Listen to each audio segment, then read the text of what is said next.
અંકલેશ્વર નગરપાલિકાના નાણાકીય વર્ષ 2025-26 માટે અલગ અલગ ટીમો બનાવવામાં આવી હતી.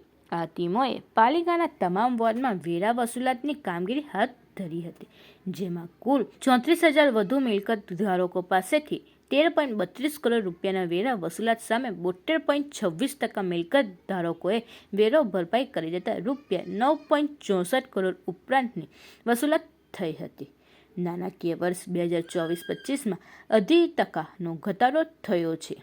જો કે મિલકત વધતા ટકાવારી ઘટી છે. વધુ વસૂલાત સાથે 46 લાખ વધુ વસૂલતા થઈ છે. તેમજ વ્યવસાય વેરામાં રૂપિયા 1.83 કરોડ સામે રૂપિયા 1.58 કરોડની વસૂલાત કરી છે. ગત વર્ષ સામે 0.5% ઘટાડો થયો છે.